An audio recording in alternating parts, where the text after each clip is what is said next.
Aussi vrai que toutes les pièces ne sont pas rectangulaires ou carrées, elles ne sont pas toujours avec des murs de même hauteur. Il arrive parfois de devoir dessiner des sous-pentes avec ou sans fenêtre de toit. Ce tutoriel a pour but de vous aider à représenter un sous-pente, qu'il ait ou non une fenêtre de toit. Commençons par dessiner les murs en sous-pente. Dans un premier temps, dessinons les murs vus de dessus, sans se soucier donc de gérer des hauteurs différentes. Une fois les murs posés, vous pouvez choisir pour chaque mur quelle est sa hauteur de début et quelle est celle de fin. Pour cela, sélectionnez le mur à modifier, puis clic droit et choisissez Attributs. Vous pouvez ici choisir des hauteurs de début et fin différentes afin de créer une pente. Pour savoir comment identifier les hauteurs de début et de fin, pensez toujours à la règle d'or d'in situ qui est de travailler dans le sens des aiguilles d'une montre. Ainsi, pour le mur sélectionné dans notre exemple, le début est en bas et la fin est en haut. Sur le mur suivant, le début est à gauche et la fin est à droite, et ainsi de suite. Modifions donc le mur en changeant la hauteur de début à 2000 mm. Ensuite, le mur de gauche. Choisissons de modifier la hauteur de fin à 2000 mm également. Observons le résultat en perspective. Nous avons désormais notre sous-pente de dessiner. Si vous ne souhaitez pas de fenêtre de toit, il vous reste à poser le plafond. Basculez en vue perspective, puis toujours en 3D, faites en sorte d'être au-dessus de l'implantation, comme cela.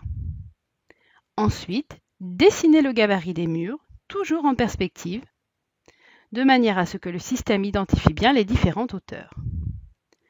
Pour finir, choisissez le plafond dans le catalogue @contrainte et cliquez sur Poser. Le plafond est ainsi posé. Si vous souhaitez un sous-pente avec une fenêtre de toit, la méthode est différente. Dans un premier temps, posez les murs sans vous soucier des hauteurs. Ensuite, un applicat, qui est un assistant à la conception, est disponible dans le catalogue @contrainte. Il se nomme Sous-pente avec fenêtre de toit.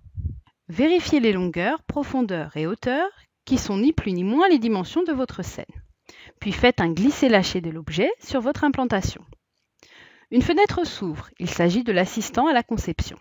Suivez maintenant pas à pas ce qui vous est demandé. La largeur de sous-pente est déjà renseignée. Ensuite, la hauteur pied droit. À chaque fois, un visuel est disponible à droite pour vous permettre de bien comprendre ce qu'il vous est demandé. La hauteur sous plafond, la longueur du rampant,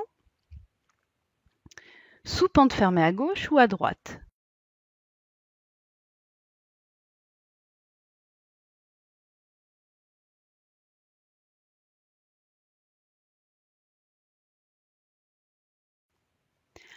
La panne, il s'agit d'une poutre, vous pouvez en positionner jusqu'à 2.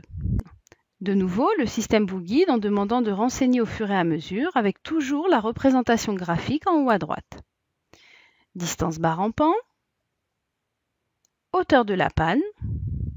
Si vous ne souhaitez pas de deuxième panne ou d'une manière générale pour passer au champ suivant, vous pouvez utiliser la touche tabulation de votre clavier. Vous pouvez également choisir la couleur de la poutre.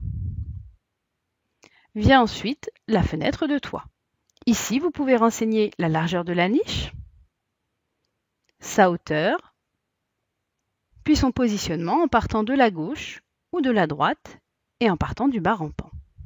Vous pouvez également choisir sa profondeur d'encastrement. Les rétrécissements proposés vous permettent si besoin de réajuster les dimensions de la fenêtre de toit. Pour finir, choisissez la couleur de la fenêtre de toit, puis validez avec la coche verte ou tout simplement avec la touche Entrée de votre clavier. À tout moment, vous pouvez revenir sur cet applicat en cliquant droit sur l'objet, puis en choisissant Applicat, Assistant. Votre fenêtre de toit est désormais posée dans un sous-pente ajusté à votre pièce.